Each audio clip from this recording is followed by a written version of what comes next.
I didn't think at all about how I was going to tell this story. Hi, I'm Jonathan, and I've suffered heartbreak. Hey everyone. My name's Lee. No, okay, so heartbreak. Yeah, I've got tons of that. I got 4 journals worth of it. And then you find yourself 6 months later, like crying in the middle of a bookstore for no reason, you know, like. Cassie's like, yep, been there. Yeah, been there. Yeah. Not a joke, that's a fact. I'm not happy that my heart got broken. If I think about heartbreak in a visual, like a visual heartbreak, it means that there's an opening. And even if it's like totally cracked in the middle, there's still something, there's still a space there. And so what can fill it? And he was like, what if you stayed? And I was like, what? And also I'm 23 and I don't know what love is. My name is Justin.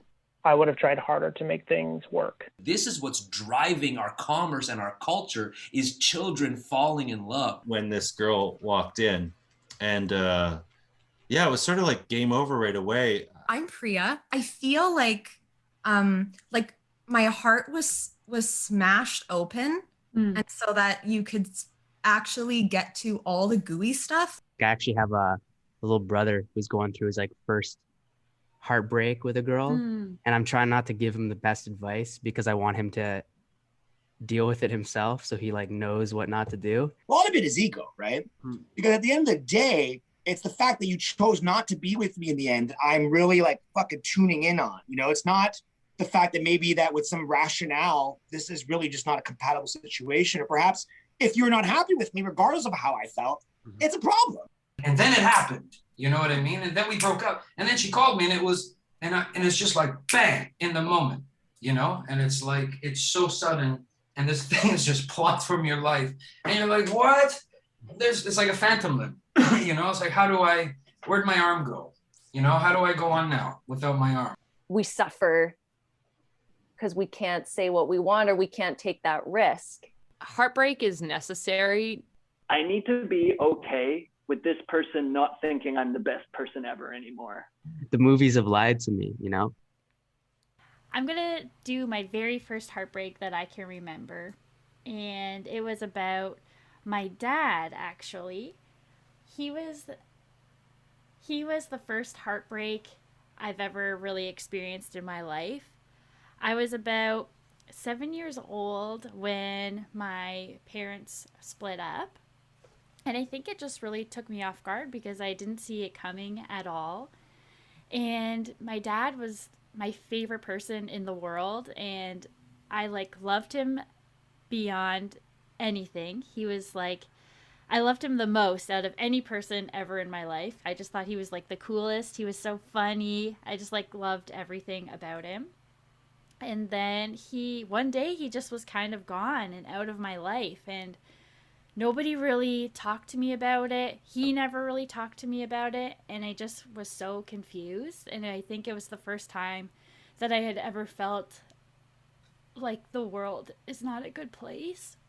And I think that's really stuck with me. And I think it's crazy to think that if I was only 7 years old and I still hold on to that, and that affects how I go into relationships, just not being able to fully trust people. And I think that it's just pretty crazy, actually. And I think now growing up, I'm realizing that he was just a person too, and he was going through his own stuff, and it wasn't on me, and I held that it was me, the reason that he left for so long, that it was because of something that I did. So I felt from that moment I really closed off and was trying to be a people pleaser, because I never wanted anybody to kind of just disappear from my life ever again in that way. So yeah, that was really tough, but I feel I'm stronger for it, and I don't blame him for it. And I think that for me, growing now, I'm just learning really to release it, and to be that was something that I went through in my life, but that doesn't mean that's going to happen to me all of the time with somebody. So slowly working through it 20 years later, but I'll get there. And And I do feel like I am trusting people again, and I'm like ready to open my heart up again and not blame every person or think that every person is like here to run away from me. And I don't think that was his intention at all, but I think that that's just kind of how it came off, and I held on to that for so long. And but that really changed the way that I viewed people and how I went into relationships. So that is my heartbreak story. Oh, thanks for telling that, Cass. Uh, That's so nice. yeah, sorry. I'm starting to cry. Heartbreak. So I'm sort of on the other side of this story in terms of working through it. I see it. I see the humor in it, even though it's a hard story for me to tell. I, in a weird way, enjoy telling the story. So I'd like to leave you with an image just to start. Imagine a sad 20-year-old man in his kitchen floor with his feet up against the oven, and he has absolutely no idea what to do. Now, flashback. I'm living with a girlfriend at the time. Like any relationship, it's up and down. There's troubles. I'm at fault. They're at fault. It's for all intents and purposes. It's for all intents and purpose the same as any relationship you've been in. And one day, I'm standing in the kitchen. We're going to start our day. She gets a phone call. Okay. She looks anything but okay. And in our apartment, you could look out the kitchen window down into a gravel parking lot, which just gives some context for the fact that I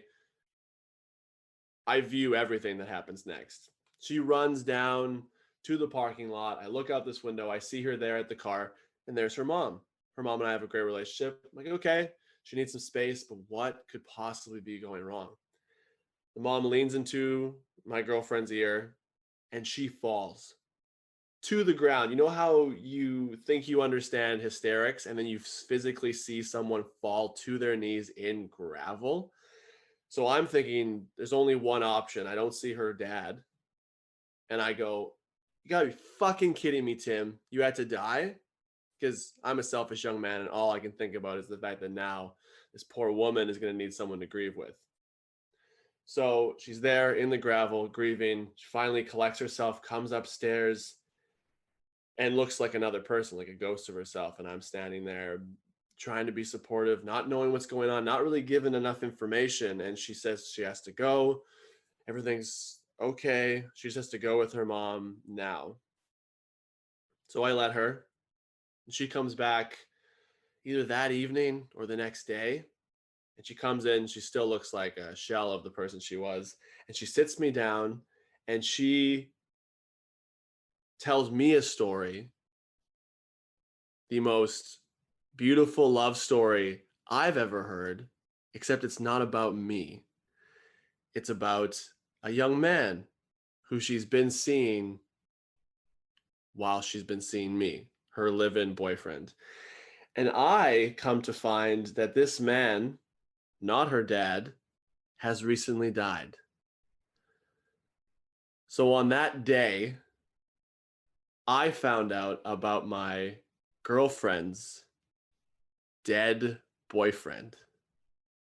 And I don't know if you've ever been broken up by being cheated on, or just because someone found someone that they see as the one. But it's really hard to swallow at any age. And it's really hard to swallow the fact that you got broken up for a dead guy. And I think the hardest part of working for it, what helped me work through the betrayal and the hurt, and to be quite honest, just the sheer confusion, was that the only thing worse than where I was standing was the fact that she lost 2 boyfriends in the same day. And that's my heartbreak story, a little taste of my girlfriend's dead boyfriend. Thanks. Well, we're wondering what love is. Can you let us know? Oh, we're wondering what love is. Can you let us know? Welcome, folks, to episode 3 of Love Is. Oh my goodness, Justin, are you okay over there? Yeah. What's going on over there? Just all this talk of love cast had me riding pretty high, but this week it's got me thinking about all the times love had me pretty low. Well, Justin, that is the perfect segue to today's episode, because today, everyone, we are talking heartbreak. Do we have to? Yes, because we can't have the good without the bad.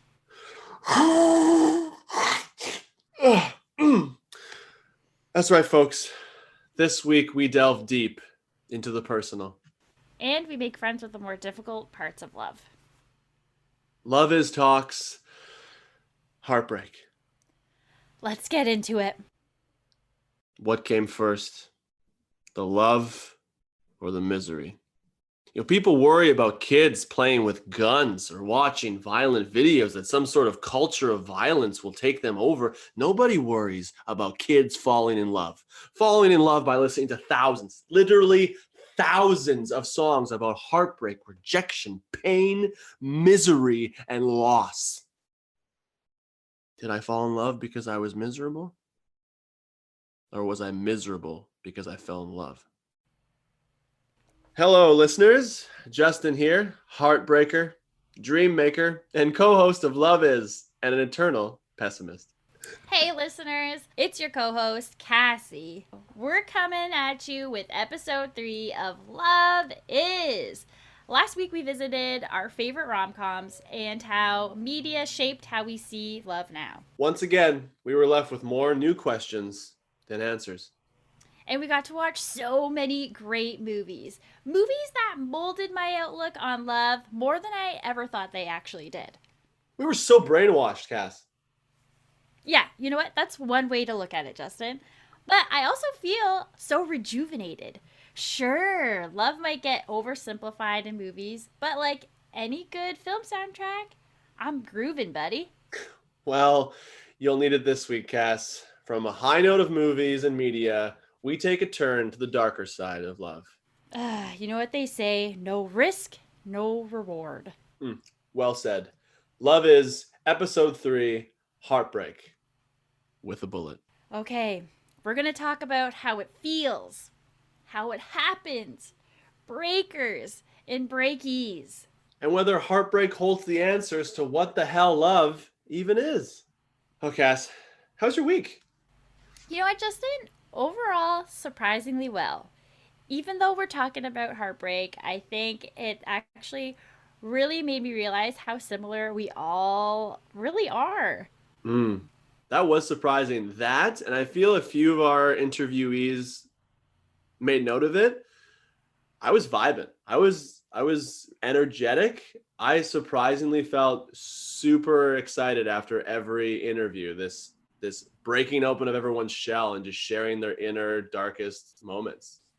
Yeah, I couldn't agree more. Like, I really thought that these interviews I would be sobbing or like just really sad and feeling heavy like after we talked to everybody. But I was like more pumped and excited. People were actually surprised when they were talking to us, like, why are you so happy right now? To both of us. Yeah, we had that is that sinister character in every comedy where something horrible's happening and they're only smiling with their teeth. I think there was moments where we kind of came across like that. Yeah. And how about you, Justin? How was your week overall? Real good. Spring is sprung here in Toronto. Mm-hmm. Things are in bloom. So even if you're having a bad day, it's real hard. It's real hard to stay sour, It really is. The sun is out. The birds are chirping. It's finally getting warm. Yeah, like nature is falling in love with itself again. There's really something in the air. Other than those people who suffer from allergies, there's pollen and love in the air. It is so true. And you know what, actually, listeners, what the seasons do teach us is that, like Heartbreak, things get pretty dark, but there is a light at the end of the tunnel, and things begin to bloom again, and things start to feel good. Well, listeners, on that note, it's time to dive headfirst into the deep end. Our first story this week comes from our friend Anne. Take it away, Anne. This was about, oh God, it's funny how time works, isn't it? 6 years ago, I would say. And Mav, that was his name, and I were a few months into a very passionate and fun relationship that sort of came out of nowhere for both of us. We worked at bars on Queen Street, across the street from one another. So whenever my bar closed down, I would go and drink at his bar, and that's how we met. And most often our conversations would revolve around making fun of other people who were in love, because gross. And so I think it came as a shock to both of us when we sort of jokingly went on a date and then became infatuated with one another. And I think from the first time that I stayed at his house overnight, we were not ever apart another night. And just so much laughter and so much love so quickly. So embarrassing for two people who were sworn against it, you know. Just the worst. And so I guess we'd only been together about 4 months. Or something along those lines. And it was around this time of year, you know, when the sun has just come out and people are just so excited to be out of their homes, imagine. And you know, there's this sort of energy in the air that is like, you know, grab life by the tits and let's have fun kind of deal. Still a bit chilly, but the sun was out, right? And I had rehearsal that day for Romeo and Juliet, and I was playing Romeo again. So bizarre. And I was late leaving rehearsal to meet him in Kensington Market.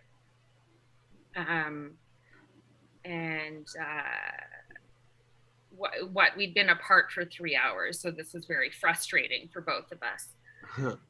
And so I got on my bike and sped over to Kensington Market and met him.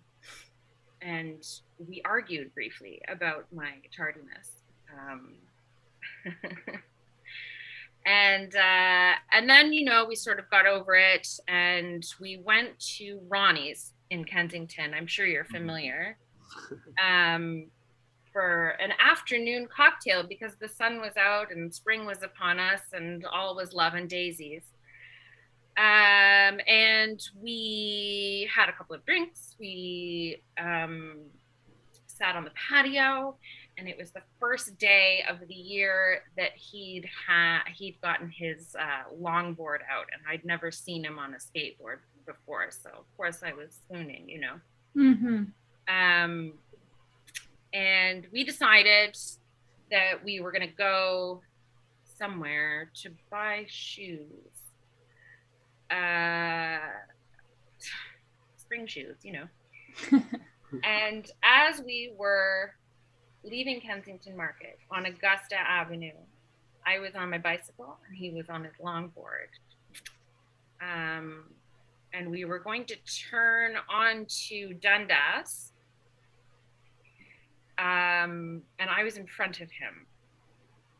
And he yelled, "Go right." And I did. And then he yelled something else, and I didn't hear it. And then I heard a loud sound. And when I turned to look behind me, I was very confused because he was lying on the street, on the other side of the street. And I couldn't, in my mind, I couldn't put together what had happened right away. But he had been hit by an SUV. And I'm told what he had yelled at me was, "No, I meant left." And he had been looking at me and gone into the intersection to turn left and been hit. When I got to him, he was semi-conscious, but not making any sense, really. It's a bit of a blur, the accident itself, but people gathered around and they were helpful. Somebody got a towel for his head, and the paramedics were called really quick. They were there quite quickly from what I remember. And he was taken to St. Mike's Hospital, where they determined that he had suffered a traumatic brain injury.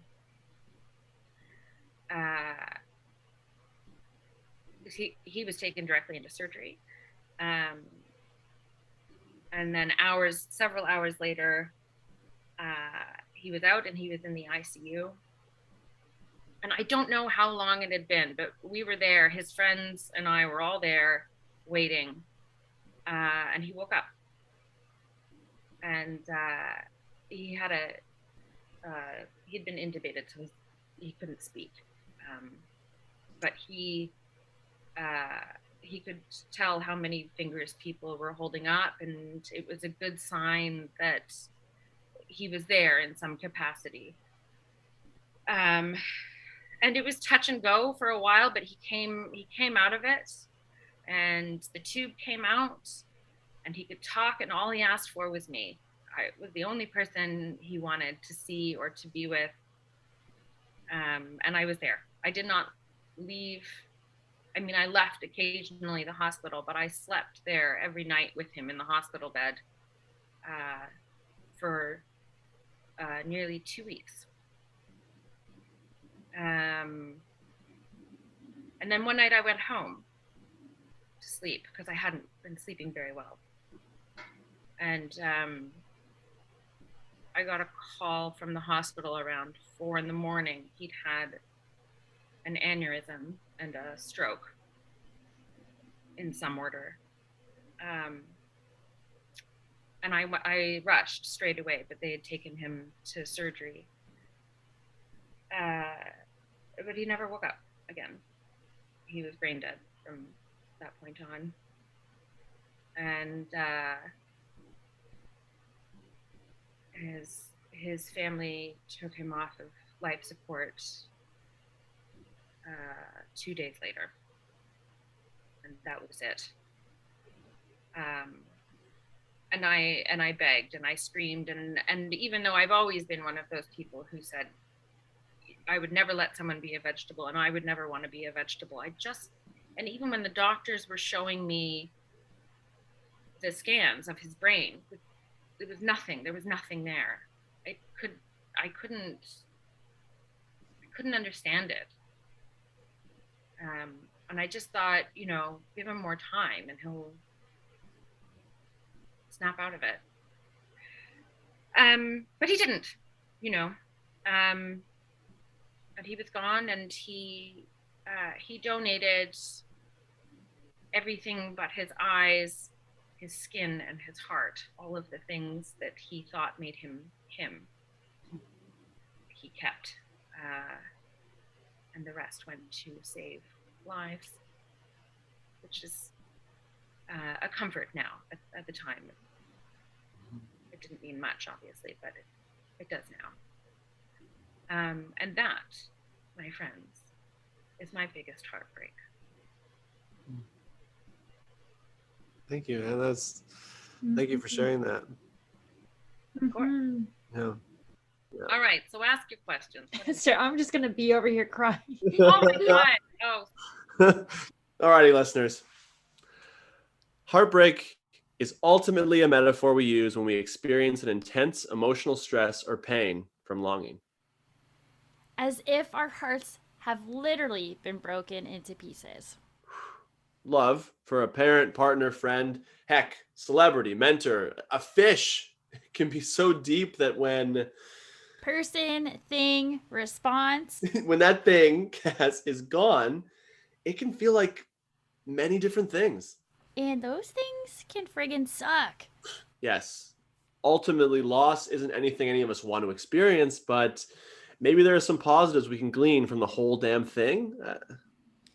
Well, hello, Mr. Pessimist. Justin, who have you become? But I'm just saying that if folks go through some sort of heartbreak, Yes, like whether they're romantic or not. yes, that the heartbreak doesn't have to necessarily destroy them, but make them Like stronger, better, faster, cuter. exactly. Although it takes some time to get to that point, but it does eventually get there. Okay, listeners. This week we've interviewed a wide range of people who've experienced their fair share of heartbreak. You'll hear those sprinkled throughout the episode. As well as maybe a few of Cassie and I's stories. Maybe, just maybe. Anonymous. Yeah. My heartbreak is. You'll know that it's Cassie if it sounds like what's his name? Kermit the Frog. There is no connection. Oh, and I'm gonna be Miss Piggy the whole time. My heartbreaking happened. Or is that Mickey Mouse? Yeah. Oh my God. So this girl named Jessica.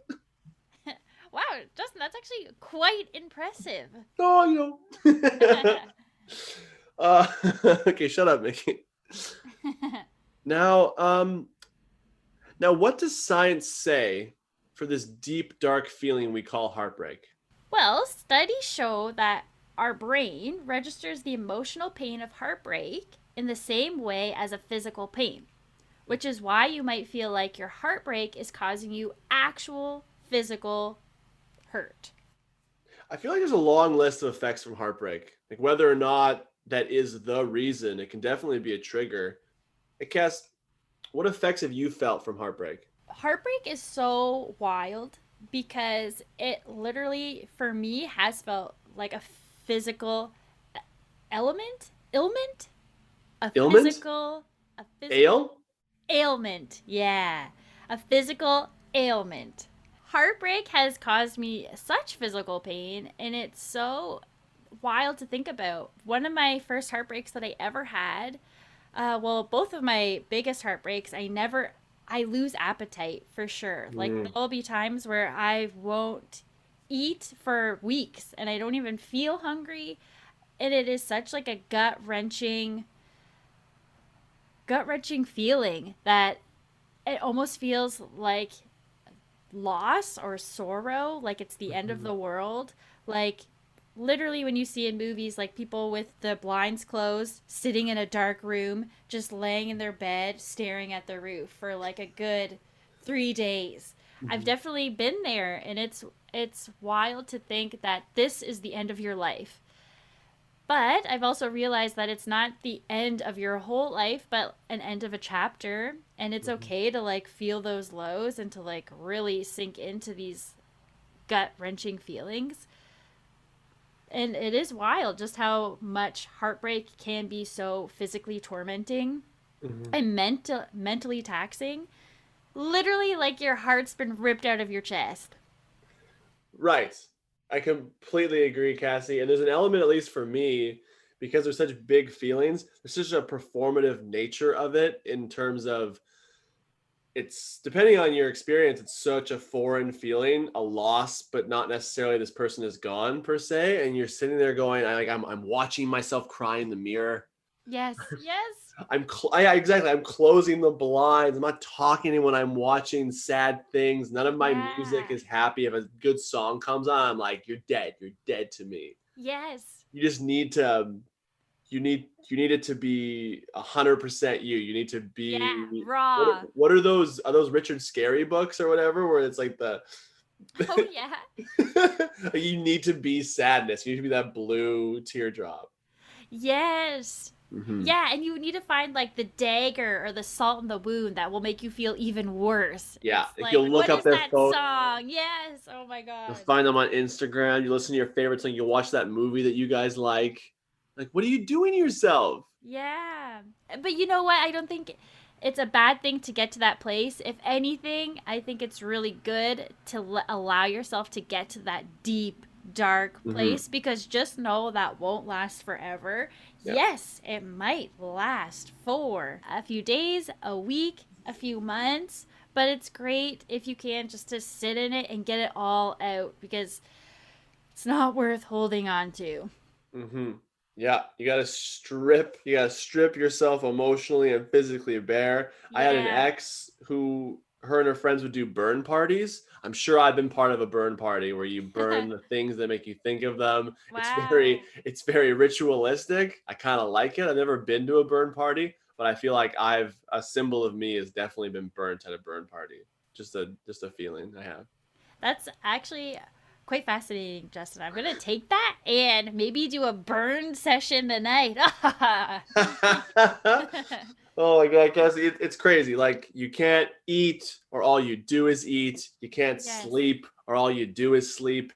You sleep with one person, or you sleep with everybody. Yeah, yes, yeah. And neither is right or wrong. It's just part of the process. Oh. This actually totally reminds me, Justin, of one of my most recent heartbreaks that I've had. My last heartbreak came from a very loving, beautiful relationship of 4.5 years. One of the best relationships I've ever had. I love them so, so much. Oh my god, am I gonna cry again? I didn't even know that this was gonna happen. But we broke up, and due to unfortunate events that I don't think needed to get to where they needed to get for the breakup to happen, I think we just both really loved each other and didn't know how to talk about what was going to happen, because I think we both knew that the relationship was over and we didn't know how to get out of it. Because how do you break up with someone who's your best friend, but you know that maybe romantically that you no longer are suited, or it's just not working? And it's so tough to be honest with yourself in that way, because you're like, why not? Everything, this person checks all of the boxes, so why now? Why this? And so we broke up, and we had planned a trip to Greece, and we broke up the night before we were going to go to Greece. Timing. It was crazy. And I remember just this heartbreak, Justin, because I knew that day as I was packing, they were at work, I was packing our bags, doing laundry, and I just knew in the pit of my stomach that something was up. Like, we were going to break up that day, and it was so crazy. Like you said, like, I fell to my knees. I remember, oh my gosh, like, I remember falling to my knees and just sobbing, because it just like crashed like a wave, and it just took over my whole body. Like, I got chills, like, and I just cried, because I was like, this is it, like, this is happening. And oh my god, and it's crazy now, because you know when you get reminders on your phone, it's like 2 years today. Like, I was literally getting that like this past week, like 2 years today you were here, and I'm like, wow, this is like, it's wild to see how much time has passed. But I remember we lived together, and I remember being like, okay, like I have to go, like I can't spend the night here. So I went to one of my best friend's houses, and we chatted about it.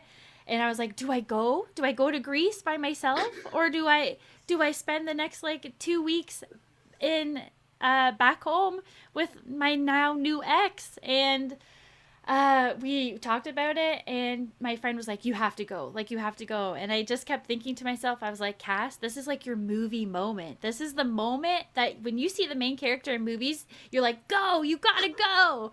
So I remember I barely slept that night. I like stayed over at my friend's house on her couch, and I remember just like tossing and turning and be like, do I go? And I was like, Cass, you have to go. And I remember like waking up so early, and my friend was doing her hair, getting ready for work, and I just remember running into her room, and I'm like, I'm going. And then I like shut the door, and then I like ran out of her house, and I went home, and I went home, and my basically all the laundry was done, like everything was folded, and the bags were like open, ready to be packed. So I just like went home, and I started putting the clothes in the suitcase. And I was like, and then my ex was there, and she was like, are you sure you want to go? And I was like, yes, like I have to go, like I'm going, like we paid for this trip, I need to go.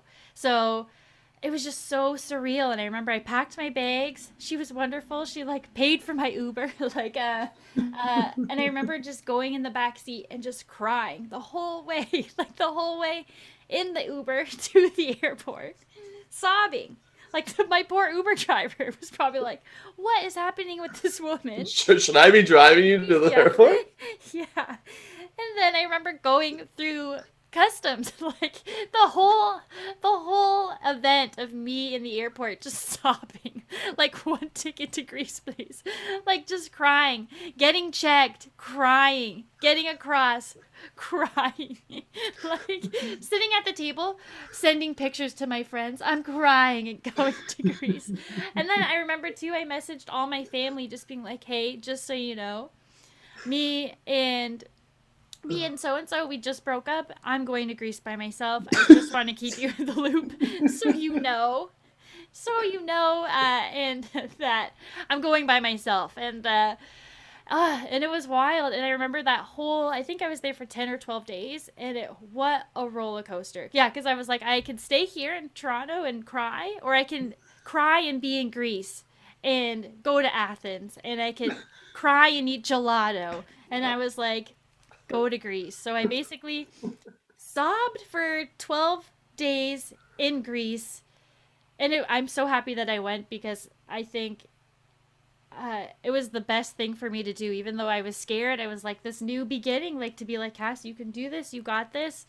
Go on this trip. And it was a hard trip. I really thank Maggie Rogers for getting me through that soundtrack. Like, Maggie Rogers. She got me through that whole time. And what an experience, Justin. But I'm so proud that I did it, and I'm so happy that I did it. And I can't believe that was 2 years ago. But what a time indeed. What a time indeed. It was my eat, pray, love moment, Yeah. I think, in my life. It's crazy. It makes me think of two things. For some reason, I think of when you say that, when you said you're thinking about where can I cry, I think of Ghostbusters, but instead of when someone asks you if you're a god, you say yes. When someone says, do you want to cry in Toronto for 2 weeks, or you want to cry in Greece for 2 weeks, you say Greece. Right? No brainer. No brainer. And the other one I think of is, and this had to have gone through your brain, maybe it did, it immediately goes to mind, is that it just so happens that in Friends, when Rachel breaks up with Ross one of the many times, she goes to Greece, and in the beginning of the next season, I think it was a finale, they go, Rachel, how was Greece? And she imitates the people of the village she was staying in. It was like, oh, it was great. I was crying. People would come to me every day and be like, Mrs. Keller, why are you crying? I mean, it was so humiliating. I felt like such an idiot. when you mentioned Greece and crying, that's all I can think of.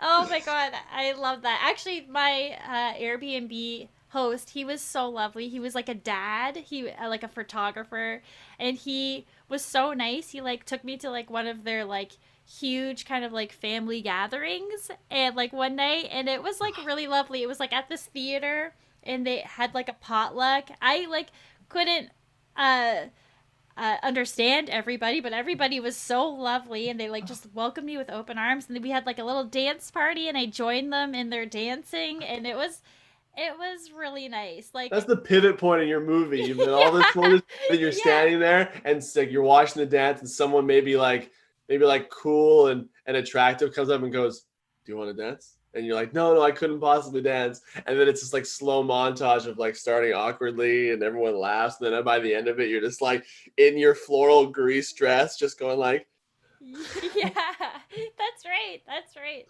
I was so alive by the end of it, you know. you're on a rooftop in Greece by the end of the night. I was. Of course. Like, yeah, their daughter, she was really sweet. She like took me around town in the night in Athens, and we like went up to this cool roof, and all the buildings are so beautiful there, and like they're all like so close together. And we like went up to this rooftop, and she was just pointing at all the places, like, because it was like high on a hill, and we were like overlooking Athens. And then it was like such a beautiful night. The stars were lit, and I just like stopped and sat, and I just was like, couldn't believe where I was and what had just happened and how I had gotten to this place. And now sitting with this like such a nice woman, just like looking at the stars in Greece. It was crazy. So wild, Justin. That's the best. Okay, my friend, what do you got? Any stories you'd like to share? Oh man, I mean, mine doesn't include international travel, but it does include high school. Okay. Also, that's the second best, you know? You know, second best to travel is Yeah. a love story in high school. This is a very long story, but I'll give the listeners the bullet points. So it was grade 10 English class, first period. A new girl comes to town, sits 2 seats in front of me, long dark hair. She's a mystery. She looks so sweet, and I'm this bumbling buffoon.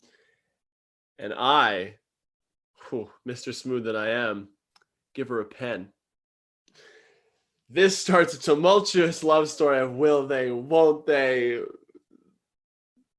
Just do something, you two, of 3 years of high school. And I have the glorious idea, because all I do is think of grand gestures, is I'm not going to ask this woman to our graduation, be my date, be my dance, be my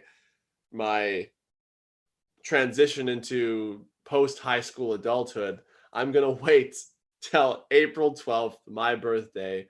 I am going to hold a casual party and invite the entire town, just so she doesn't see my underlying plan, which is to ask her out at my own 18th birthday. So as such, the entire damn town shows up to my tiny little farmhouse in the middle of nowhere, Manitoba. Party's going well. It kind of rains, so everyone has to go into my house. My mom's losing her mind. There's like 70 people in my house, people on the stairs, and I find my opportunity as the rain's let up. I go outside. My dad has the fire blowing. It's huge. It's beautiful. She's standing there like a little sweater. One of my friends sees me and goes, "I'm gonna go inside to grab a drink." There we are, alone, fire lit. It's crackling. The rain is now gone. And I look over and I say, would you like to go to graduation with me? And she looks into my eyes, and they're a little shiny. They look about to tear up. And she goes, I've been waiting so long for you to ask me, but I had to wait too long. I already told my boyfriend from another town that he should take me. And I think I swallowed 10 times and went, yeah, that's cool. That's totally like, I just thought I'd ask. I thought it would be really nice. But no, of course you're going to go with your boyfriend. Meanwhile, my insides are melting. I'm the shell of a man playing cool. If I had like a fence to lean on, I'm like, yeah, whatever. I thought I'd ask you out. This party wasn't for you. Wait, what? I'm in love with you. No, that's crazy. And the real heartbreak of that story was the rest of the year, knowing that I had no date to graduation, that she would be there with him, And then I waited too long. I waited too long, Cass. Oh, Justin, I am so sorry. My first major heartbreak was one of not going after what you want. Ugh. I was scared of it. I was scared of love, and I got my heart broken anyways. Right. That's so interesting because you didn't ask because you were afraid to get your heart broken. And then in the end, the waiting actually made you break your heart anyways. So, you know, maybe I guess that story for me, if there's any lesson for folks, it's go after it, man. Yeah. Because you're going to get hurt either way. Mm-hmm. You may as well eat your cake too. Yeah, rip off that Band-Aid, you know? That Band-Aid, you know? I don't think there's a safe way through this life. There's not a safe way through love. Whoa. Another great button, Justin. Now, this is a tough one. Is the risk worth the reward? Damn you, Justin! Yes, okay, so I do believe that the risk is worth the reward, but it does pain me to say that. But overall, it's like so important to get out of your comfort zone because this helps you so much with personal growth. And like your story that you just said too, it's like either way you get your heart broken, and unfortunately heartbreak is just a way of life. And because you don't get something, or because let's say something doesn't last, doesn't mean it wasn't worth it in the end. It's all a learning process. Well said, Cassie. To that note, Cassie and I conducted some interviews with folks asking them about their own personal heartbreaks. Some of which you've already heard sprinkled throughout the show already. So coming up next, we delve even deeper into some of our questions about heartbreak. We asked, tell us a story of your worst heartbreak. We also asked, tell us about a time you broke someone else's heart. Is heartbreak important, or would you do your best to avoid it? And give us some lessons you learned from heartbreak. Would you do it again? And what advice would you give your past, present, future self about love? Stay tuned, listeners. For now, take us away, Teddy. Sure, yeah. Mine is, classic first love story. Yes. Perfect. Right. So I was probably pretty older. Like I was probably in my, what was I, my early 20s, 24, 25. I had just been pining for love. It seemed like everyone else around me had a girlfriend that they loved, and whether or not I thought their relationship was any good or not, they said that they were in love. But for me, it just always seemed like this like elusive creature. Now I was still like going out and having fun. I was 20. I was living in Vancouver. I was bartending at this place. There was still some, some lust, not love. And I just sort of like fallen in with this crowd, working at this bar. And finally, this girl started working there at the same place I was. And all those other things that I was doing seemed to like slip away. Like at the time, I was actually the other man for this girl.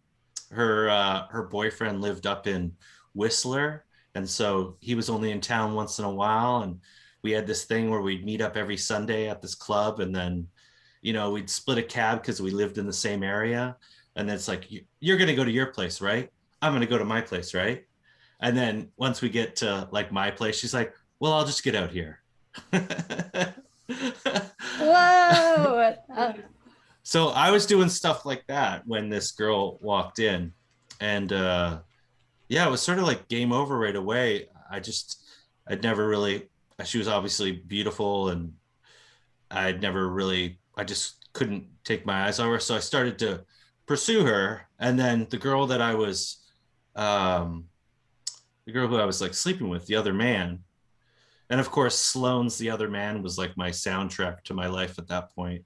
Just all in my ears. Like I'd just be humming it along the streets, like feeling bad about myself, but I'm like, well, he's all the way in Whistler and I'm in Vancouver, so it can't be that bad, right?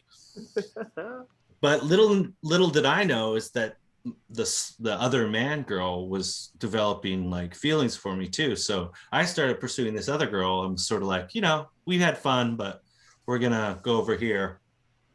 And this other girl, the other man girl, she tried to sabotage by telling this new girl that I was like, oh no, he's just like that. He doesn't really care about you.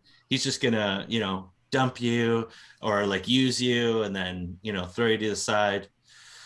So, you know, we had that sort of conversation and I was like, no, like I've just been looking for love. Like that's all I've been searching. Yes, I've been having fun, but all I've really been doing is searching for love, which in my head I thought was totally true. I thought like while I was looking for love, I don't have to be a saint about it, right? Yeah, celibate. Yeah. Mm-hmm. So I was young in Vancouver and not living at home and having fun. So I managed to talk my way. You know, I told this new girl, I was like, no, that's not me. Like you're the one for me. And she believed me. And yeah, we started hanging out. She didn't listen to that other girl. There's some awkward moments because that other girl also worked at the same place we did. So sort of, you know, I sort of broke all the rules, you know, like don't sleep with people you work with and don't fall in love with the people you work with, because all those things they tell you are going to go bad did go bad for me. So, but I convinced this girl and then we started dating and I don't know, it was just like, you know, the cliches they tell you where you just like, you just know, or, you know, all that sort of stuff where it's just like, it's really easy and all that stuff came true. Like it was just so easy. And I was like, oh my God, like, is this it? Is this what people are talking about? Is this what it's gonna be? Like, and I remember it was New Year's Eve and she was still going to school. So she still lived at her mom's place. And I went over there on New Year's Eve and her mom and her mom's weird boyfriend were upstairs and they were banging pots and pans. And I just, I remember like feeling like all these crazy feelings inside where it was just like, I didn't know what it was. I was so confused. And then I was just like, I just finally like looked at her and I'm like, I love you. And she was like, what? She's like, I love you too. And it was such like that, you know, I think it's just young love, like first love, right? I've never told, I'm married now and my wife is only the second person in my life I've ever said I love you to. I just have never been a person to say I love you to someone that I don't feel it. I know a lot of people do because someone else will say it to you. And I've had it where I had one girl one time, she's like, and I did not love her. I had a fun time with her, but she had me in like this hug and she was looking at me deep in my eyes. She's like, I love you. And I just looked right back and I said, you can love who you want to love. But I knew like, I part of me felt bad, but I mean, at the same time, I was like, wouldn't it be worse if I like said I loved you and didn't mean it? Like just to get, all I would be doing to say I love you would be to be getting out of that situation, getting out of that awkward situation. And then like, what else am I like, I really like you. But anything you say in that moment is sort of like, when you're brave enough to sort of tell someone you love them and the other person doesn't, there's no really coming back from that. So I've just never been one to say I love you when I don't love them. So anyways, by the way, feel free to jump in if you want, but I can tell this story. I love this story. So we're in love, right? I mean, it's just first love. It's magical. I remember we went on we took this week-long vacation where we went to like Tofino and some of the Gulf Islands. And I don't know if you've ever been to the West Coast, but those are all pretty magical places. I mean, you got to take a ferry. It's all surrounded by water. Tofino is, beautiful. And we just had this like amazing, I mean, it was like everything was new, like it wasn't just like having sex, it was making love. And it was like, all the food and the wine, it was like, oh my God, it all tastes so good.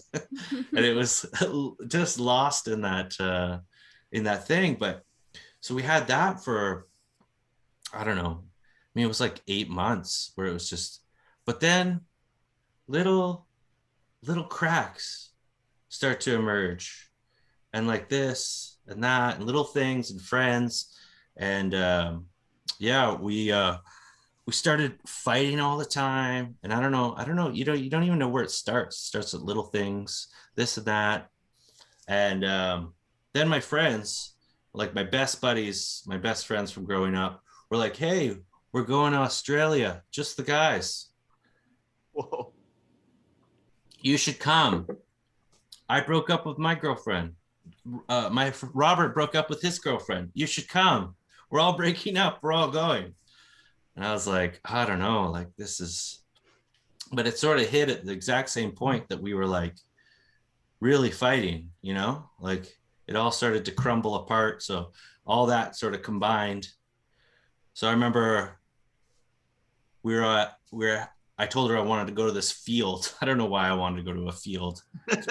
such a weird spot. But I said, let's take a walk. And we walked down to this field, and I just sat on this grass, and like, I started to cry. And I was just like, I don't think, like, I've sort of underplayed it a bit. It got really bad. Like we were fighting, like she was storming out of my place. And like, it's that whole like running down the street, like, you're insane. What are you doing? So it got to like that point of fighting and craziness. And so I sat down in that field and like started crying and was like, I feel like I need to do this. Like, I don't know what's going on with us, but I need to go do this trip. I'm not ready to, settle down or whatever. And another big thing that led to the breakup, as an actor, you always worry about finding someone who will tell you that you need to like give up on your dream or whatever, right? So I, probably about a month before this all happened, before I made the final decision, I had this audition for Studio 58 at Langara College. Do you know the one? Yeah. It's like really well known throughout Canada, very sort of big program, very high stakes. They're known for making you really like commit, like you're there, there's no getting out of it sort of thing. And I'm so nervous. Like this is a big moment of my acting early days. And like the day before I'm going to do this audition, we're having lunch together, and she starts telling me like, I'm never going to see you again. You're so selfish. Why do you want to be an actor? You're just going to leave me. That's just like, oh, my heart is just like crushing, just bleeding. Like, you love someone, and then they're like telling you like not to pursue your dream. And I mean, I'm sure she was the fear of, maybe it was true. Maybe I would be lost but that's not really what you want to tell someone right before they go after their, at the time, biggest audition, right? Yeah, your dream. So fast forward, we break up. I go to Australia. It's everything you'd imagine with four best friends going to Australia in their early 20s. All the things you can think of, the drinking, all that. But I start like messaging her. And then I would phone her, and I started, like being like, maybe I made a mistake. Like I went from like this loving relationship to right back to booze and debauchery. And a lot of that life can be fun, but a lot of that life can be incredibly lonely and not fulfilling whatsoever. Like not fulfilling. It's like, it's like the most fun thing in that exact minute moment. And then as soon as it's done, I don't know, for me, it was like soul crushingly lonely. So I started to be like, what did I give up? Why did I listen to my friends? Why did I do all this? I had all this. I had the thing that I wanted. It was right there. Maybe I just didn't work hard enough. Maybe love is supposed to be hard, because then all those other cliches come in too. Like, sure, love in the beginning is easy, but having a relationship with someone is hard. I mean, I know that now. I have 3 kids and a wife, and the sacrifices you make and all the different stuff. But then it was like, oh my God, maybe the other side is right. Maybe love is really super hard. And maybe I should, maybe I totally screwed up. So then I started making plans in my head that I'm going to like go back. I'm going to be this romantic and be like, no, life in Australia, hot beaches and naked people, and no, I'm gonna run back. So I start messaging her, and my friends are like, you're making a mistake, like don't go, like you're just feeling lonely. I'm like, no man, I screwed this up. This is like, I always wanted love, and within a year and a half I just like threw the whole thing away, and I need to go back, do this. So I lasted 4.5 months in Australia, 4 months maybe. And actually my dad always said, he's like, you're the only person I know that said they didn't like Australia. He's like, all my friends went when they were young. They said it was the greatest. I'm like, yeah, it was fun, but like, Dad, love, like lay it on the line. Yeah. So I called and wrote. It wasn't like, Zoom or anything back then. This is still a while ago. There was some obviously computer stuff, but I didn't get my first cell phone until I was 24. So it was a different world. But I started making plans, and like I was like, and I could tell she was a bit apprehensive or whatever. I'm like, no, I'm like professing my love. And so I fly back, get off flight early. I was planning on staying in Australia for like a year, maybe 2. Like I had in my head, the working holiday visa, work there, live there. Cause I had already lived in like Japan and stuff like that. I traveled before and stuff like that. Right. So for me, it was like, this is going to be the next step. So no, but after 4 months, I'm like right back in Vancouver. And this is I don't know if this contributed to it, but I probably should have like gone out and tried to find like my own place or whatever, and maybe sort of eased into it a bit. But like I didn't have any money left. I'd blown it all in Australia and more. Like I'd put a bunch on credit card, because I was like, I'm only staying for a month. It's not worth getting a job. Let's put it all on credit, which boxed wine and stuff adds up when you're on credit, right? Yeah. But anyway, I came back and I moved into her mom's place.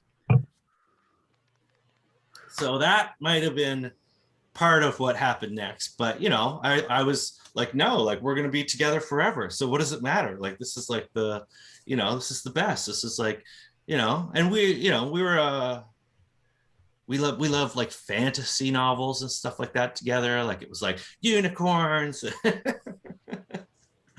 She actually made me my mom kept it forever, but she made me this huge canvas with like unicorns. And like I remember when I finally was like, that's enough of that relationship, like after holding on for years, I remember I donated to like a Sally Ann, and I would stop back at that Sally Ann like every once in a while to see if they had actually put it up, but I never saw it again. I don't think they actually kept it. So I hope someone has that hanging in Yeah, me too. Me too. It was beautifully done. It's I hung on to it for many years, but eventually, like everything else, you got to release it. And it was just, I don't know why the Sally Ann, but anyways, so I moved into her mom's place with her, and first little bit was a bit awkward, I admit. It was like trying to ease back in. You're trying to make it like nothing's ever happened, but eventually we sort of like go into a pretty good rhythm, and we're like good. But then I don't know, she couldn't get over the fact that I had done this, and this time around it was her. Like we went to a field again. Seriously, we went to the same field. Did she bring you? Did she bring you this time? Yes. Wow. Yeah. Yeah. Same field. Only this time it was like, this time, it was my turn. And I just remember like she didn't close the door indefinitely, but she was like this is like, you gotta do this, you gotta do that, blah blah blah. And I was like, I don't know, I'm trying here. And I remember there was like this moment where like I was trying to find a job, and I was like, okay, like in my head I was like, if I get this job within this time frame, that's like, this is gonna be it. This is my life. I'm gonna work as hard as I can to like marry her and whatever. But she didn't want, that was the other thing in the whole, that's what comes up later. She never wanted to get married. And probably if she had wanted to in the initial relationship, I might have asked her. Like, that's how head over heels I was. Just because it was like, but I mean, it's kind of how life works, right? Like, it's like first love, you're just so infatuated. But anyways, so I'm walking out the door, and this is, honest to God, this is true. I'm walking out of her house to catch the bus, to go catch the ferry, to go like back to live with my parents, because I still don't have any money, still haven't found a job, I have nowhere to go, so I'm moving back in with the parents. So break up with the girl, no job, and after like this like high wheeling life in Australia and stuff, it's like, hey mom, hi dad, I'm back, I'm moving back in. Phone rings literally as I'm walking out the door. And it was like for like a landscaping company. Like, I was throwing resumes everywhere, like just whoever would take me. Yeah. And I answered it. They were like, hey, can you basically like talk to them for a bit? And they were like, can you start Monday? And I was like, no, I can't. And just kept walking. And I don't know, there's just something about it. It was very sort of like, it was like, that's not the life.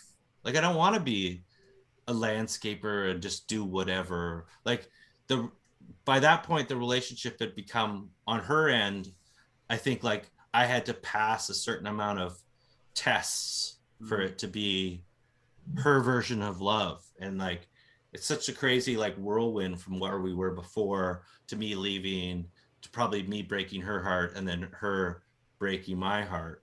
And then I just, I went off and just did a bunch of traveling in life, and I never really, I like heard from her once in a while.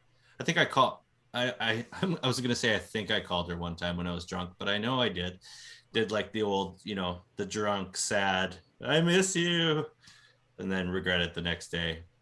But I did promise Justin a twist ending to this story.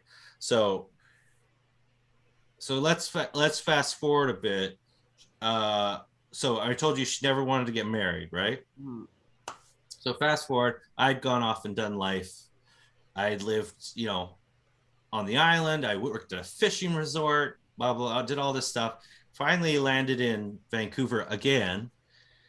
And this time I met up with a girl that I had known from one of the acting schools I got into. And she was involved with like the local burlesque scene in Vancouver. So I sort of like got involved with them. I started, helping out at shows. I did like a little, bit numbers in their shows. Then I started getting more, into the entertainment scene. I started hosting, had my own radio show out at UBC for a while. Doing all that sort of stuff in those shows. I also was the host of this live band burlesque show. So they would, usually it's canned music, you press, the DJ presses the button, but this whole thing, they wanted to be like an old school. So they had like a band, and then girls would come out and dance to that.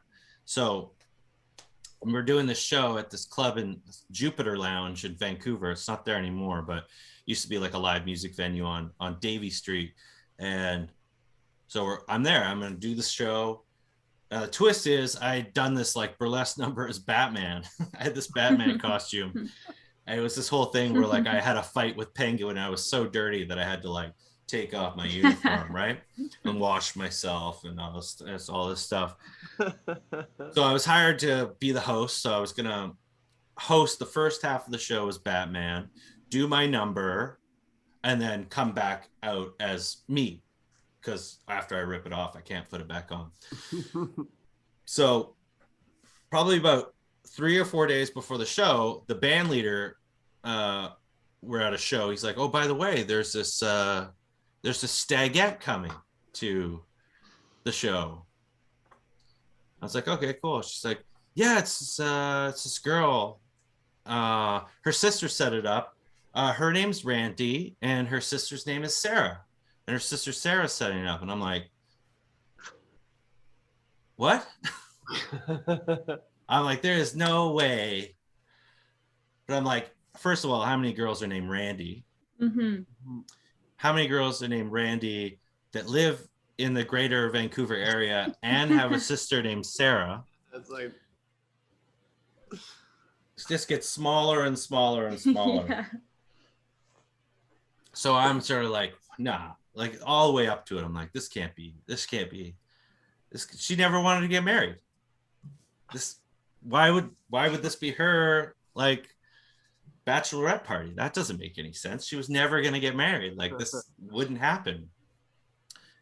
So I'm like dressed up. Like, I have the full Batman cowl.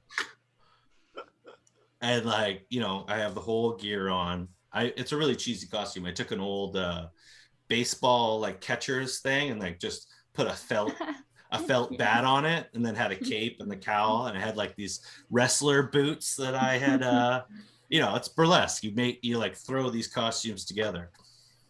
So I'm just like backstage, like, no, still, I'm like, no, it can't be her. But if it is, I'm gonna be a professional. Like, yeah. Boom, walks in. Her and all her girlfriends, like many of them that I knew from back, like, you know, best friends from who I knew, right? And it's the line from Casablanca, man. Like, of all the bars in all the world, she had to walk into mine. Wow. And you know what really helped was the first half of the show, I was dressed up as Batman. And I really like did like, hey, like I'm hosting the show like this. I'm Batman. Yeah. And like I'm, you know, and I'm like, it's my job. They've paid, I think, my company extra money for me to be the entertainment. So like I had to like engage her and like I crack jokes. I crack jokes about her name. Like I'm like, oh, Randy, I bet your mom really like, you know, all these jokes, and like the crowd's totally laughing. I was on a roll, you know, and I wasn't sure if she knew it was me either, because like professionally I go by the name Teddy, but when I was with her, like I wasn't born with that name. So I was like unsure, like, does she know it's me? Like, I don't go by that name that I used to go by anymore. But like my face was in like the program on all the tables and stuff. But I'm like, I'm dressed up as Batman. She won't know it's me, right?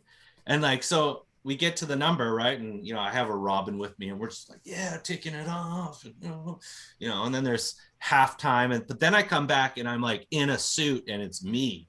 Yeah.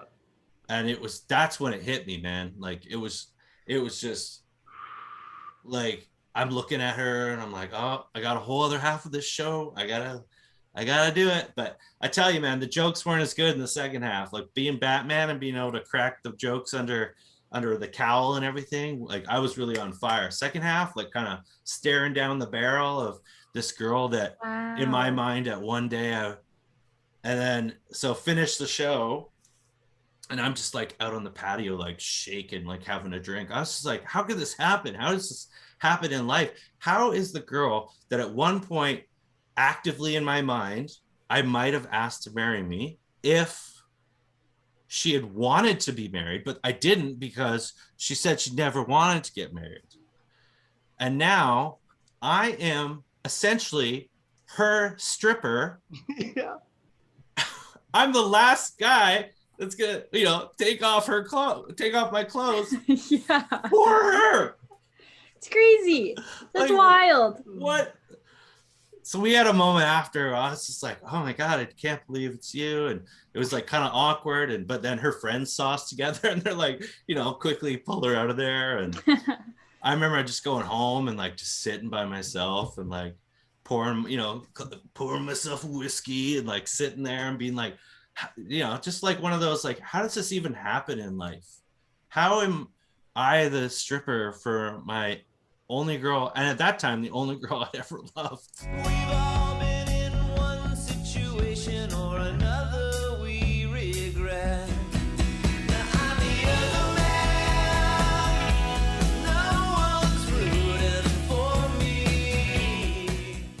We were very opposite ends of the spectrum, and everybody would always say, like, how does this relationship even work? And I think we prided ourselves on the fact that we were so different. Like when you see that, it's usually in like pop punk culture. There's like a skeleton with a mohawk and then like a princess and they're like making out. I'm like, that's essentially who we are. Yeah, yeah. Love that. So I don't think that, I think people can be drastically different, but I think that's where the communication comes in. I think you guys need to have a mutual communication or mutual agreement to communicate with each other in a way that they would understand. It'd be like saying to somebody who speaks Spanish, can they be in a relationship with someone who speaks English? If you learn to speak each other's languages, of course you can communicate.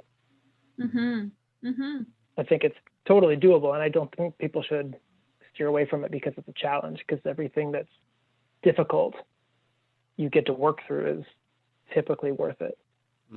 If you want to work through it.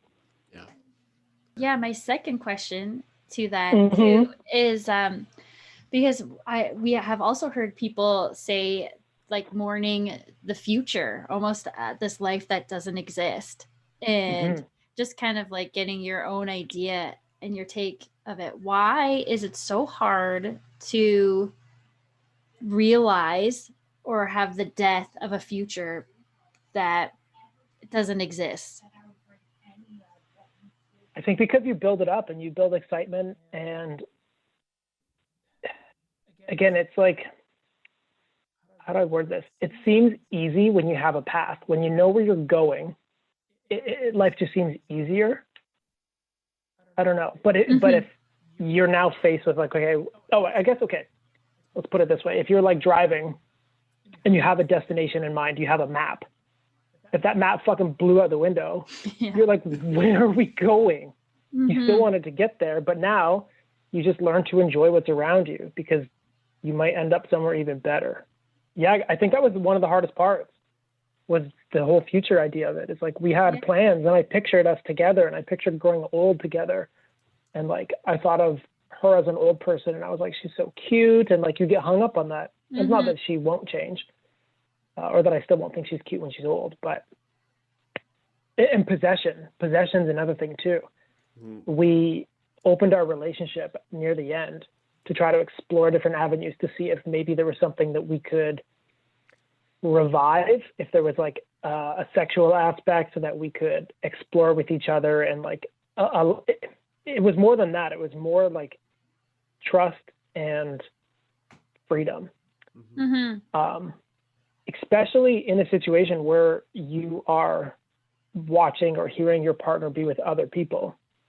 You learn that even though you're married or you're in a relationship, you don't own that person. That person is not yours. They never were, they never will be. And I think that's an odd way to put it. Like I look at couples now, and when they restrict each other from doing things and they don't like when their other couple does something, I think it's funny, just because why do you feel that you need to have ownership on that person or control over that person? So that was a lesson that was very hard learned, but also very valuable because it gives you freedom and it takes away. I feel like when you hang on to something too tightly, you just like you sink. Like when you learn to let go, everything, like the emotions, everything gets easier when you're not hanging on to something tightly. That was interesting. Yeah, Justin, you bring up a point for myself of, I remember I was in a relationship where I didn't have the vocabulary for it, but I knew I wanted to end it. and I couldn't bring myself to ending it. Not that I didn't want to hurt her, which was always on the table, but the fact of I felt that I owned the responsibility of the heartbreak she'd have. I wanted to protect her as if I own it, as if it was like something I could actually own, of being like, well, I don't want to do damage to something that is mine, even though I'm letting it go. Oh, I understand. Yeah. Mm-hmm. When you said that, it made clear in my brain of being like, oh my God, it's like I just saw it as it's my responsibility. And you're like, no, it's not you. Yeah. Yeah, it's not yours. Yeah, absolutely. Mm-hmm. And it's tough. It's tough to shed those emotions, right? Because you do care about them, but oftentimes we confuse them. Like we don't always know how, again, to navigate or how to put those emotions into words to understand them. Because a lot of times they're just feelings, and we don't always know what feelings mean. I think you have to feel them more than once. Like I was telling Cassie the other day, I've been recently just exploring boundaries, and I know what it feels like now to cross a boundary. So I can have that feeling resonate better than me questioning it. Yeah. So that's helpful. My musings start with this: is that nihilism, Thanos from the the comics universe. I know this is probably not where you were expecting me to start with. But for me, it came to my knowledge maybe 5-10 years ago, that my base conceptions of love, or like the sort of the cosmic love, the idea of true love and the one, and that kind of idea of like love and that sort of scope, comes from the Infinity Gauntlet, which not like the movies, but in the comic book, which didn't make the movie cut. Thanos is doing it because he is in fact in love with death. Like he loves death so much, he wants ultimate power, so that he can not only converse with it like it was a woman, like or a person, but also also to sort of be on par, I guess, or to offer whatever he could to the thing that he loved. And as we know, he gets these gems, becomes all powerful, and does all this crazy shit, spells death's name in planets, kills half the universe, does all sorts of absolutely humongous, built a huge cosmic shrine, and could just snap his fingers and say, you're in love with me. But the concept that love is an earned thing, that love is not something like, you can't just buy it, you have to have, it's a genuine exchange between two people, so that all the power in the world could not achieve the thing that he wanted. And I guess that's a very simple concept, or maybe it seems so grand, but like that never really left me. That's always been how I look at love, that it is a precious gift. It is something that is earned. It is between two people, that is shared, not in control. You're not in control of that force. And that comic was sort of my touchstone, and perhaps an unrealistic and very way of starting, but that's where my romanticism comes from, and I really can identify that. And it's not just, I'm not just saying that as an interesting story. That is in fact where I begin in this conversation. So. Yeah, I love that, because it's funny. Cassie and I have been watching a bunch of rom-coms the past couple weeks, and you describing a comic book quote unquote villain taking over the galaxy for this earned love is no crazier to me than Lloyd standing outside of Diane's window holding up a boombox. They seem as far-fetched, and yet they're aimed at the same thing that we're all after. Exactly. And no matter what you do, you can't just achieve, you can't achieve it through some kind of trick. It's gotta, exactly. And that's where heartbreak comes from. Turning it into heartbreak, it comes from the fact that some of these things are not reconcilable. Sometimes you lose things you can't reclaim, and there is no magic way to return it. And I think that's the temporary nature of relationship, and indeed being alive. Makes it so that when you lose something like that, it feels very impactful, even if you think about it logistically or logically, it does, you probably will be in love again next year. You'll meet something like you'll cut your hair and suddenly, new you, and then suddenly something's happening. So there's constant renewal, but we do get lost. Like there's something about specific love for one other person that is, really unique, like the snowflakes in the sky, So I'm not really sure what I'm saying. The journey's part of the fun with it. And actually, like, on that too is like, even going back to like high school relationships where like I looked at them being like oh, this is one lesson. It's like, no, those are like beautiful coming of age movement, like movie moments, like that's like a thing in my adulthood I'm trying to recapture, where it's like the moments where you sneak out to go see your significant other, or you're hiding behind a bush smoking weed together because like you're kids and like you can't do things. So it's like those beautiful moments are like, even though I don't like the people that I did them with, it's like they're still dear, so it's like that's part of the journey, and I wouldn't trade that even if the outcome was horrible. Yeah, it's funny how we want to return to this childlike feeling. This was probably a couple years ago, I had that feeling with someone where I wasn't even sure what it was, but I felt like a child when I was with them. Like I felt like we were the goofs on the subway, that if I was in the seat across, which I've been that guy, I'm like, music as high as I could go, being like, oh, like that's not what it is. You don't have to like make a spectacle. And I was like, I just felt like a kid. Just kids living life. I'm gonna go think of my ex now and go try and shower because of you. No. Thank you. You're welcome. So hold up your hands, like opposing, like palms towards each other. So like that looks like boundaries, right? There's boundaries between these two things, and then the relationship is sort of the thing that sits on top of it, right? So like there's space in between you, but like there's something connecting you, and like with that distance, you can kind of see each other more clearly. You can, you have room to breathe. You have room to like process and deal with your own shit. Whereas, what if you like clasp your hands together, like interlace your fingers, and like your hands are giving each other a hug? So like that's another form of attachment, right? And it's like, it's awesome, it's close, it's intimate, it's like you see nothing else. This relationship is everything. But then what if something's wrong with the relationship that needs to be fixed? Like if the relationship is everything, well, yeah, exactly. Justin's like trying to wrestle his hands apart. Like it's way more complicated and way less easy to like fix something. Yeah. I like that one too. I like it because you literally have no perspective. It's like, yeah. It's like I can observe. It's like I feel like that person who sees a bad relationship. Like, oh, I can see that that's not going well, but they have no idea. The lightning round. Lightning round. This time for keeps. Justin, are you ready for your lightning round this week? Woo! Let's break it wide open, Cass. Okay, here we go. I'm gonna break you wide open, my friend. Number 1, is love worth the heartbreak?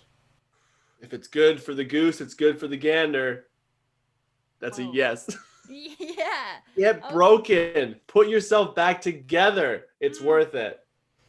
Number 2, have you ever been able to give yourself to someone in the same way after you've experienced heartbreak? Honestly, Cass, I don't know. That first real big heartbreak, it kind of set me back.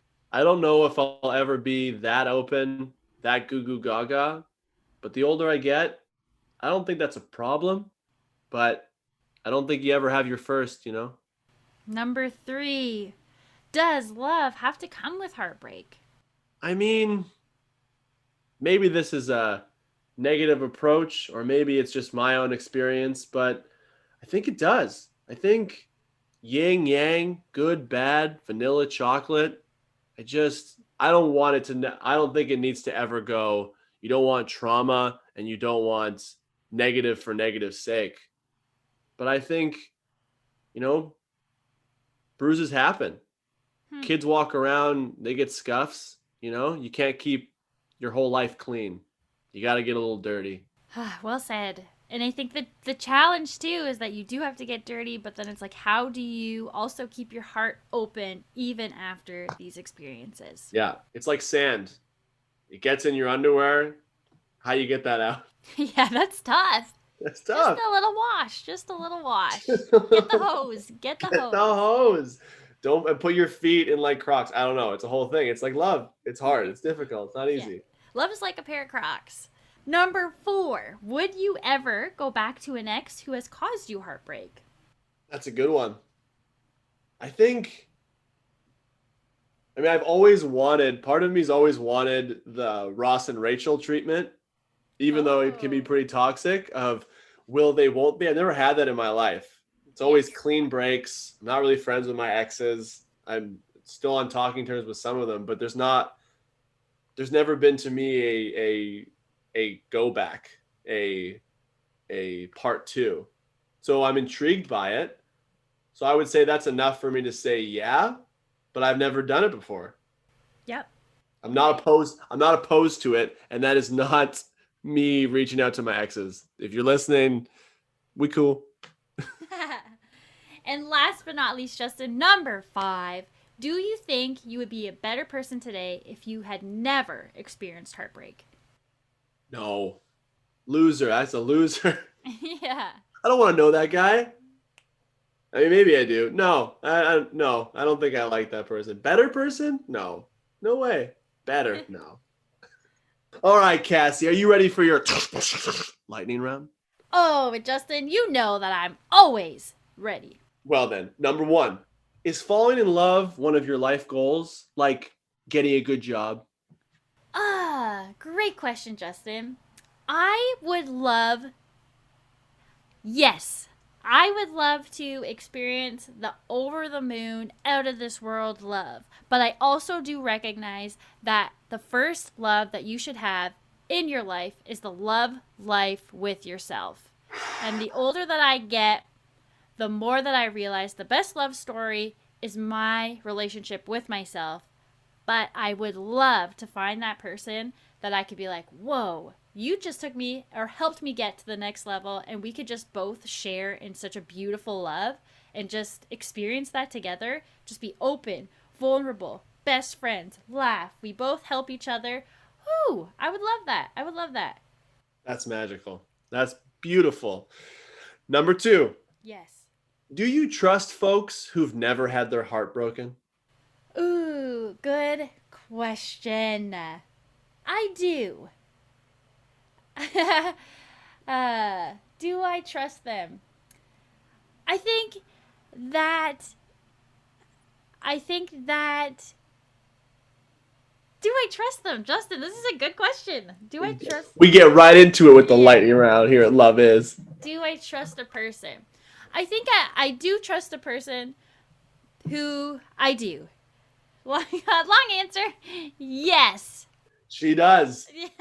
I treat them like children. I need to keep them at an arm's length. I don't distrust them, but I certainly don't trust them.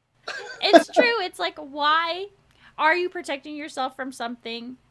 But I actually feel like if you have never been heartbroken before, then I feel like you would be open to love. I think that love comes naturally to us. So I feel like you would be open to experiencing a love. So it's like almost like heartbreak is inevitable to some capacity. Even if it's not in a relationship, maybe it's like losing an animal or like losing a job. It's just, I feel like heartbreak kind of shows up in your life regardless in so many shapes and forms. Well said. But if you've had a perfect life, then kudos to you. Wow. Yeah. Kudos to you, but get out. You're not invited to my party. Yeah. Number 3. Have you lusted or loved more? Ooh. So for me, I think I've loved more. I feel like for me to lust, I actually have to like a person before I'm lusting.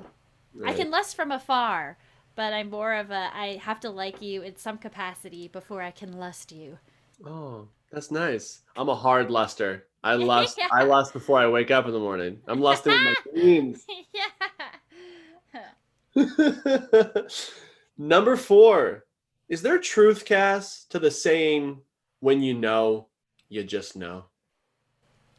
I would like to believe, yes, that there is. I feel like there is something in you that when you find that person or you have a connection, there is a part of you that's like, yep, I have a good feeling about this person. I do believe that. Number 5. Does being in love make you a better person? Yes, I think being in love does make you a better person because when you are in love, you tend to just shine and share that love with everybody around you, whether it's holding a door open for somebody or like smiling to somebody. I think love puts you in such a good place and feeling for yourself that you can't help but just ooze it out of your pores and kind of spread it to everybody that you're around. Yeah. Love is like an emotional spa. That's it. Yeah. It doesn't only help you, but it helps everybody around you. Couldn't have said it better myself. Well, with that, listeners, is the end of this week's lightning round. In the lightning round, there are no rules. We love you. Do you remember the game Kissing Tag? Kissing tag? Go Yeah. on. How do you? Cassie's all here. So the point of Kissing Tag is you run all over the schoolyard, and I guess I don't know if we split, it was like girls and boys. Yeah, I think like all the girls are it, and they're trying to kiss the boys, and then all the boys are it, they're trying to kiss the girls, and we're like 8 years old. And so it's like cooties time, right? Like no one wants to be kissed. So everyone's running because it's like, ew, kids and kissing. And I was obsessed with love and romance and girls from like the age of 3. My mother tells stories of me like just following women down the beach. Like we'd go to the beach and I would just be like a toddler in diapers. And I don't know what started it, but I had an obsession from an early age. And so we're playing kissing tag and I was trying to get caught. Everyone else is running and I'm standing there like, Yeah. and Over here. Yeah, and everyone just running past me because there's something off about that. You're supposed to be running. And I remember standing there. I remember standing there and being like in my little 8-year-old heart broken that no one would kiss me. And I think here's what's crazy about this. I really do think I ended up in my like late teens, early 20s with like a whole like codependency, like love, romance, relationship addiction. And it was like real, like it was like hard on my life for a number of years there. And when I tie it back to that 4-year-old, that 8-year-old, I think it's interesting because romance and love is kind of like a drug, right? When it first hits you.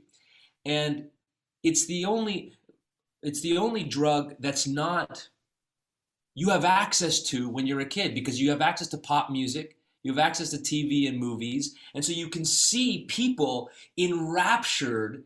And if you have any like pain, like any addiction, you're going to go to something that can make you feel good, give you that dopamine hit. And I remember adults thinking it was cute that I was such a lovesick, like I would write poems and I was like, but I think it was a burgeoning addiction that I had access to at an early age. You hit on a couple things, David, that hit me real hard. Is we could have it's just all the only difference is the event that's happening. My exact story from kindergarten was I told my mom's titles it. No one would marry me. And every single person in my kindergarten got married on the same day to each other. And Justin Otto, baby Justin, was left unmarried. And that cycle started churning in me that I was not good enough to be married from the age of 5. And that was just teenage me being like, you know what? I'm going to develop a persona. I'm going to be cool. I'm going to go play sports because those things will make me marriage material. And that just struck me a chord. I was like, oh, the kissing tag is just marriage. I thought I was the only one because it's absurd when I think back. Like I remember the feeling and feeling like I was being rejected. And when I see kids now they weren't rejecting me. They were 8-year-old kids. They had no idea, Yes. or even younger, like, when I was in kindergarten and feeling like I really am in love with this person and they hate me and they're rejecting me. They're like goldfish at that age. They have no concept of the depths of the romantic stupor I was in. Mhm. Yeah, and somehow you give off the vibe, like you said, like wanting to get kissed. It's like clearly I gave off a weird vibe of being like, Justin wants to get married? Yeah, Fuck yeah. that. Yeah. I don't know. That's not trustworthy. My dad wants to be married and no one wants to talk to that guy. Let's go after somebody else. Yeah. It's actually like quite lovely to, in a way, to hear both of your stories of you being so young and like wanting to experience love. And I think, because I'm trying to think back to my own self, I was quite the opposite in the sense that I was like, love, no thanks. So I think it's really interesting to see like a male perspective from both of you, kind of being very like open and like vulnerable to be like, hi, like married, yes, here I am. Kissing, oh, my lips are ready. But it's like, and actually that for both of you guys to kind of let that seed kind of sit with you in almost like a rejection kind of way. It's kind of blowing my mind right now. I also think it is one of the building blocks of like, what do you want to call it? Toxic masculinity or whatever. I think Interesting. I think there's a common pattern with guys, to be very general here, that they love hard very young, and there's like, and then they get hurt early, and I mean early. You're like 15, and then you get hurt, and then it's like, boom, the iron doors close. Yeah. And Yes. you will never love again. And then you're cold and distant and unemotional, and that sets up that sort of typical pattern. Justin, you're nodding to that one. Too much nodding. I'm just being like, yeah. I told Cassie this story long before we thought of this podcast of this will they won't they girl I had in high school, where I had the grandest gesture of all of throwing my birthday party essentially for her, and the rejection of her having a boyfriend, and my early 20s couldn't be more wanting to be loved, but just like, was it what's the bank in Harry Potter, that level of Green Gots or something. Green Gots, yeah. yeah. It's like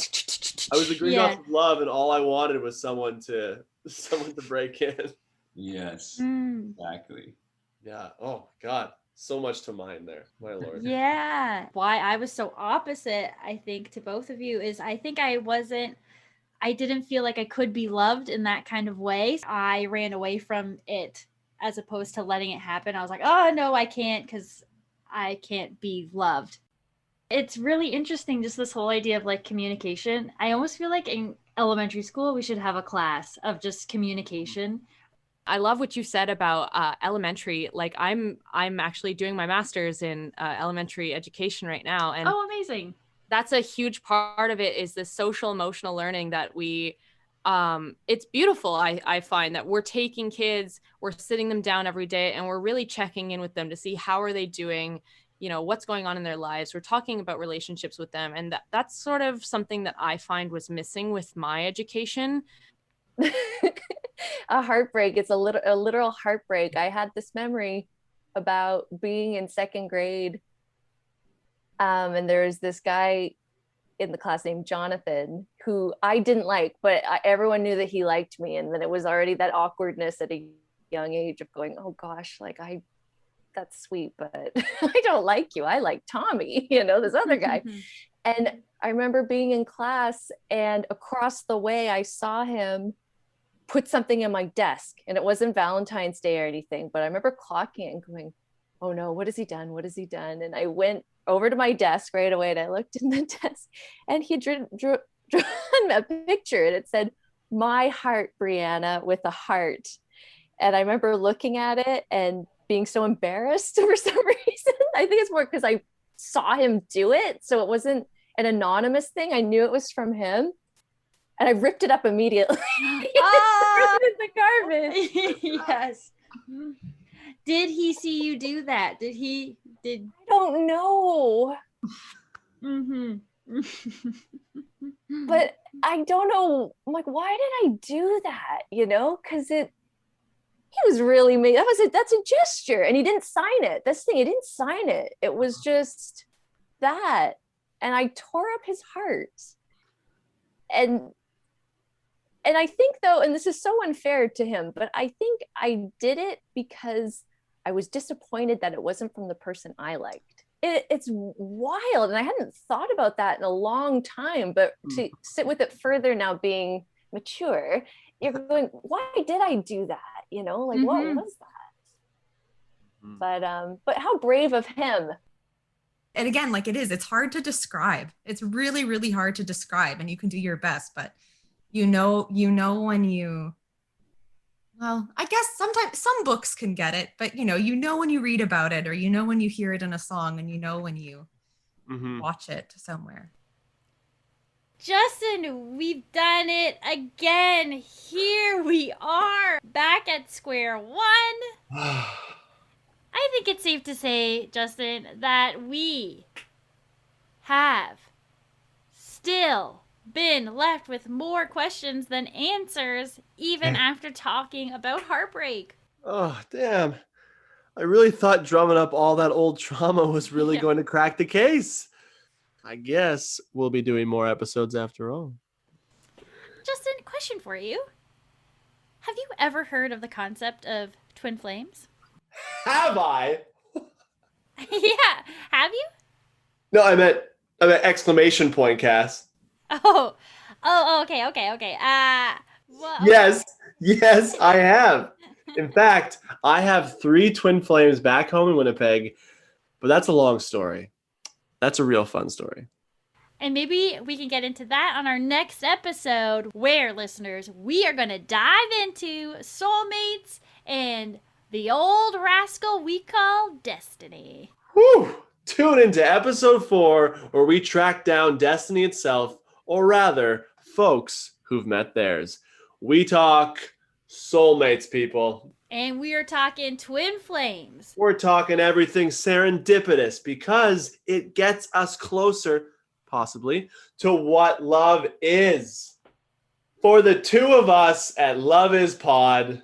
Whether you're in love or out of love, hey, we love you. It's just nice to say. Love you, Justin. Love you, Cass. And we love you, listeners.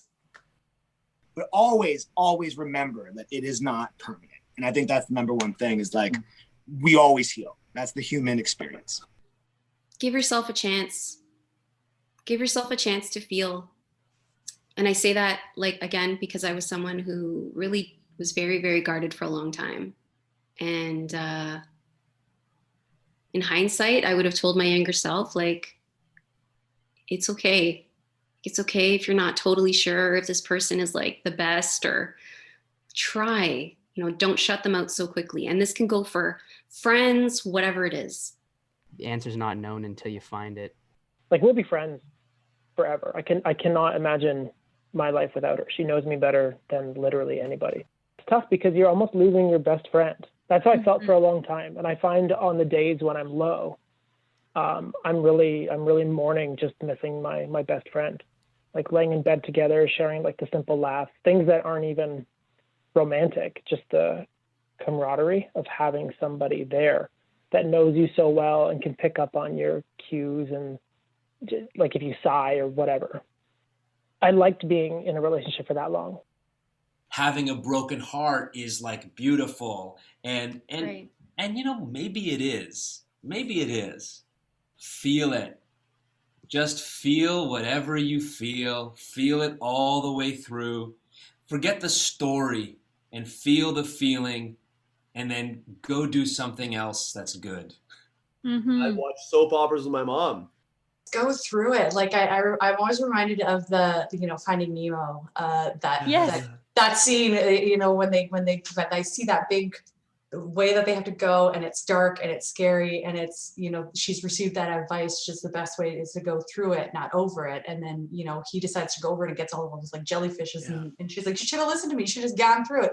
Like I feel like that's like kind of like I always think of that like scene, and I'm like, yes, the best way is just to go through it. Like, just, you have to feel the hurt, you have to feel the pain, you have to feel the loneliness, you have to feel everything in order to heal yourself. I think you have to be in touch with all of those parts of yourself in order to heal from that heartbreak. So yeah, just go through it, and you're going to come out on the other side. If you're willing to put in the work, you're going to come out on the other side like a way healthier, happier, better person.